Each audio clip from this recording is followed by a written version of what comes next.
Əziz, qiymətli qardaşlar, aləmlərin Rəbbi olan Allaha sonsuz həmd sənalar olsun. Onun sonuncu Peyğəmbəri Muhammed sallallahu aleyhi və səlləmə, onun ailəsinə, səhabələrinə, əhl-i beytinə və qiyamət gününə dək onlara gözəl şəkildə tabi olanlara Allahın salavatı, salamı, xeyir, duası və bərəkəti olsun.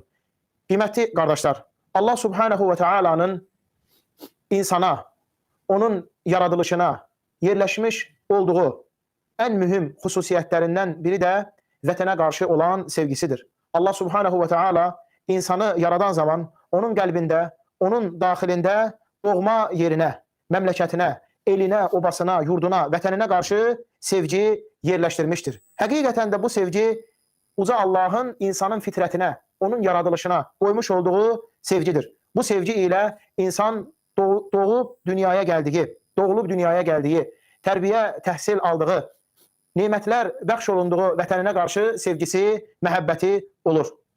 Həqiqətən də insan necə vətəninə qarşı sevgi, istək içərisində olmaya bilər ki, baxırsan ki, heyvanlarda dəvə öz yaşadığı yerə qarşı sevgi, istək içərisindədir. Quş yuvasına qarşı sevgi, istək içərisindədir, ora tez qayıtmağa. Qarışqa öz yuvasına qarşı sevgi, istək içərisindədir, ora tez qayıtmağa. Bəs insan necə?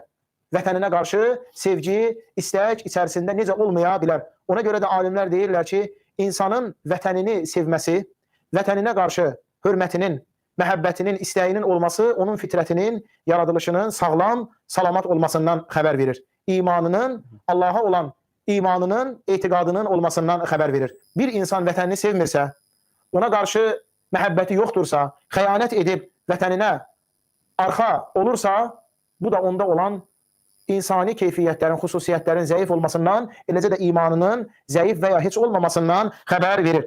İnsanın vətəninə qarşı olan bu sevgisi onu qoruyub salamat saxlaması deməkdir. Vətəninə qarşı olan sevgi, yəni onu tikmək, inşa edib abadlaşdırmaq, onu mühafizə etmək, orada olan nemətləri qoruyub saxlamaq deməkdir. Ömər radiyallahu anhu möminlərin əmiri deyir ki, "Ləulə hubbul vatani ləxaribə bələdüs-sui." Əgər vətən sevgisi olmasaydı, zərərli, pis ölkələr xarab olub gedərdilər, viran qalardılar.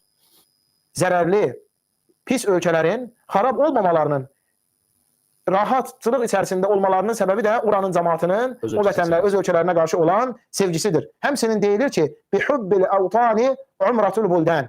Vətən sevgisi ilə ölkələr inkişaf edir, abadlaşır.